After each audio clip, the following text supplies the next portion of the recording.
One of the things that you're going to really want to be proficient at is your picking. And I see a lot of students need some extra attention given to their picking. You want to be able to, make sure your right and left hands are tied together, and we're going to be getting into finger exercises, so you're hitting the right notes when you're picking the right strings, and you want to really be proficient at picking the strings and accurate. And it just takes a little bit of practice, but I see some very common mistakes or tweaks that we can do that really will give you a jump start on this and really make a difference in your picking. For the most part, what you want to be doing when you're playing your single notes and your lead guitars, I want you using alternate picking. All alternate picking for the most part. Maybe we'll get into a few licks where we can do economy picking. And what alternate picking, as you probably know, is everything is down, up, down, up, down, up, down, up, down, up, down, up. Everything like that. All downs and ups. I don't want you to going down, down, down, down, down, down, and just using down picking. Alternate picking is going to take you the furthest, the fastest, for sure, for absolute sure. And then later, once you get yourself really, really tuned into the alternate picking, then we can go back maybe and do some economy picking. You could learn a little bit about that where you throw in like down, up, down, down, then another downstroke. But for the most part, everything's going to be ups and downs. The two most common things that I see students having issues with their picking is, one is the actual mechanics of the wrist when you're picking, and two is the way they're holding the pick to the strings. I hold the pick like this. All right, there's two most common ways of holding the pick, where you have your thumb kind of straight over the top and the point of the pick facing up, or some people hold the pick like this, more to the side, where the thumb comes over at this angle. There you see a look at that. Okay, both of those are the two most common ways of holding the pick. And a lot of students, I find, they're choked too far down on the pick. So choke up, all right? You don't want this little bitty part, but you don't want this huge section of pick. So when you're picking strings, when you're strumming, you could pull back on it. But for picking and lead playing, choke down a bit. The motion for picking is in the wrist. If you watch the best pickers out there, guys like Al Di Meola, Steve Vai, Yngwie Malmsteen, and blues guys like Stevie Ray Vaughan and Robert Cray, I mean, you will notice that the picking motion is this. Okay? This is what the motion is in the wrist, not up here in the arm or the forearm. This is pretty much what you have to get used to. So that motion is this, not with the arm. The arm is used more for strumming. You want to strum away, we're using the arm. But picking is going to be in the wrist, and it's very economical movement.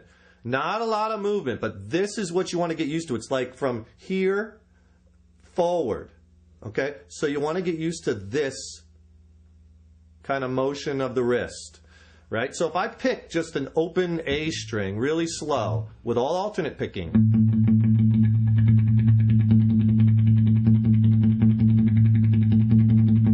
you could see that wrist motion on that camera, that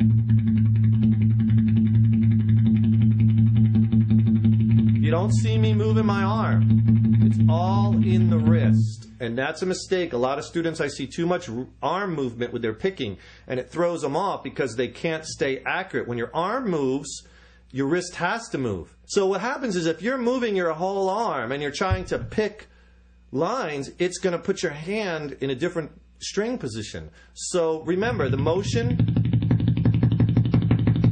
I'm just muting the strings. Very economical. So here's an exercise for you I want you to try. Just pick the open strings, okay? And just put your left hand right on the strings to mute them. We don't even have to play any fretted notes. And just remember, all alternate picking we're going to be using. So start on the low E and just downs and ups. And really work up the speed. Then go to the A string. Now that's the A open. There it is when I hold the string. And you want to get it smooth and even in the wrist and listening to the note. Now, if your pick starts to hang up and you start to get down, up, down, up, down, up, ooh, hangs up and it's not smooth, here's the second thing that I want you to work on. Most students, they pick with the same angle of the pick to the strings like when they're strumming. When you're strumming, you're taking the pick flat, and for the most part, up and down, flat. The angle of the pick to the strings, like if you look on the close-up, is flat. And you're coming down the strings when you strum. And most people do that when they pick. But I suggest to you, and what happens when you do that is the pick hangs up because of friction. So what we're going to do is, you have the pick to the strings. I'm going to pull back so you can see this on the tight shot. I want you to angle the pick slightly. Slightly. Not at a 90-degree angle, because then the note's not going to sound. You won't hear the note as well. But just take the pick and angle it. Now, I like to angle the pick up this way. Now, some of my students angle the pick down this way. You can do it either way, whatever way is comfortable. But it's just that little either flick of the thumb or turn over, and I want you to angle the pick, and this will allow you to cut right through. Now, if you look at that close-up now, you could see, here's straight on the string. I'm on the A string. Here it is on the E string, on the A, on the D. You don't want to be straight on. See? I can't really pick as fast. And see, I got hung up there because it's just too much friction. So just take an angle, just that slight angle, like maybe 40 degrees, 35 degrees, 45 degrees. Angle that pick, and it slices through like a razor, like a laser beam. You'll be cutting it right through the strings. And if you notice in that tight shot, again, I'm not on a 90-degree angle. Just angled slightly makes all the difference in the world. So just go low E string, then go down to the A string, and just practice your picking. Now you could do this while you're watching TV, while you're waiting for something to download on your computer. You don't necessarily have to be sitting down, entrenched in an hour-long practice routine, giving this your full concentration. A lot of this is just getting comfortable with the mechanics. And just work down the open strings. D string, G string. Notice in between each note is the same amount of time. You don't want this in this exercise. You want to get it nice and smooth. It's going to take a little bit of time to get this, but you could do it. But the biggest thing that I see students is they're doing this with their arm, which you don't want to do, wrist, and angle that pick to the strings. And your picking is going to be so much improved fast. You won't believe how much these little tweaks, how much difference they make.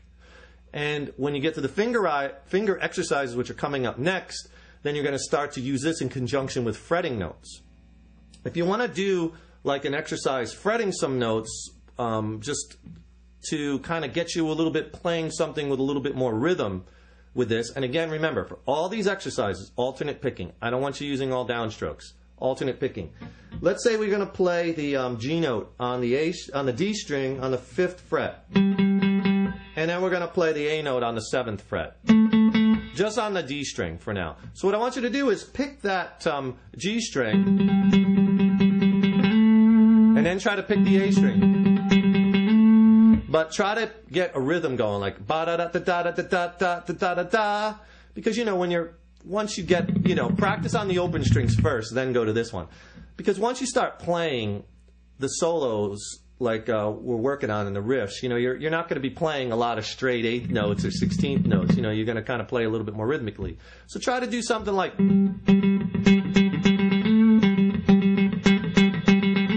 Now that's all alternate picking, and I'm I'm holding that G note in a rhythm. And what I'm doing is I'm kind of killing the note. I'm not doing this.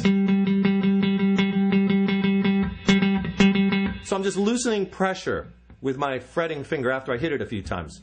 Loosen, loosen. When you loosen the pressure, don't take your finger all the way off the string. Just loosen the pressure, and that kind of kills the note. Kind of like you're muting it.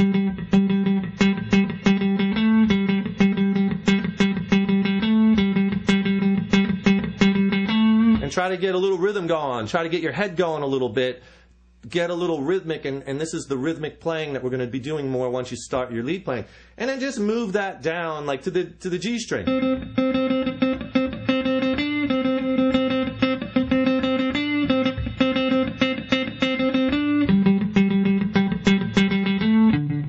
A string. So just kind of noodle around like that really helps, because you want to get familiar with fretting notes while you're doing this and angling that pick.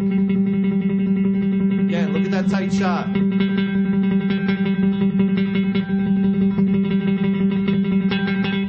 That's what you want to try to work it up to her. Now, don't try to go hyperspeed at first. That's fine. Nice and slow. Open A string. Really work on that wrist motion and really try angling that pick and choke down on the pick a little bit. All right? Get the picking down. It's so important. That's like your foundation. You got to be able to pick well and add this to your practice routines and practice it every day in front of the TV or whatnot, and you'll be all set. We'll see you in the next lesson.